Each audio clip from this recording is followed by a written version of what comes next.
ம். எங்க வீட்டுக்காரவங்க வந்து கால்ல சின்னதா தழும்பு மாரி வந்தது. அதுவும் நானு இங்க வாழப்பாடி, சேலம், ஆத்தூர் இங்க எங்கெங்க தோல் டாக்டர் இருக்கிறாங்களோ அத்தன பேத்தையும் நாங்க பார்த்துட்டோங்க. ஆனா எங்கேயுமே இன்ன வரைக்கும் எங்களுக்கு வந்து தீரவே இல்ல. இது குறைஞ்சது இன்னைக்கு வந்து ஒரு 7, 8 மாசமா இருக்குது. எங்களுக்கு வந்து பெரிய பிரச்சனையாவே இது இருந்தது. நான் தம்மம்பட்டி, ஆத்தூரு, சேலத்துல தோல் டாக்டர் ஸ்பெஷலிஸ்ட் இருந்தாங்க. அங்கேயும் கூட போய் பார்த்துட்டேங்க. ஆனா எனக்கு இருந்த வரைக்கும் 7, 8 மாசமா இந்த இது தீரவே இல்ல கொஞ்சம் கூட. இதனால பணத்த தான் இழந்தனே தவிர, ஒரு கொஞ்சம் கூட என்னால ஒரு இது கிடைக்கவே இல்ல. நிவர்த்தி கிடைக்கல.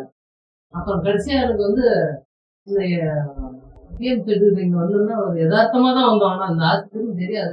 எதார்த்தமா வந்தோம். வந்த இடத்துல ஒரு இயற்கை வைத்தியம் பண்ணி பார்க்கலாமே அப்படின்னு ஒரு யோசனை வந்தது. அப்ப பார்க்கும்போது சார் இங்க வெங்கடேஷ் ஹாஸ்பிட்டல் பார்த்தேங்க. அப்ப பார்த்தோம்னா இங்க வந்து எதார்த்தமா தான் வந்து இங்க பார்த்தேன். ஆனா பார்த்து இன்னைக்கு வந்து குறைஞ்சது வந்து ஒரு 14 நாள் தான் ஆகுது இன்னைக்கு சரியா. 14 நாள்ல சுத்தமா வந்து இது நமக்கு பாதியில முக்காவாசி கிளியர் ஆயிடுச்சு. ரொம்ப சந்தோஷமா இருக்கு.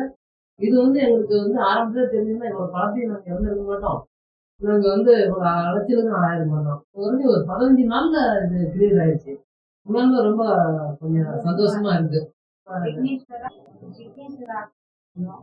தோல் நிறைய நல்லா நான் போன வாரம் வந்தேன். 15 நாள் தான் பார்த்தேன். கால் நல்லா ஆயிடுச்சு. ராகவேந்திரா ஹோமியோபதி விக்னேஸ்வரா நல்லா இருக்கு. மற்றவங்க வந்து நீங்க வந்து பாருங்க, பார்த்துட்டு நல்லா இருந்தா சொல்லுங்க. ஆனா நான் வந்து பார்த்தேன் 15 நாள்லயே நல்லா ஆயிடுச்சு.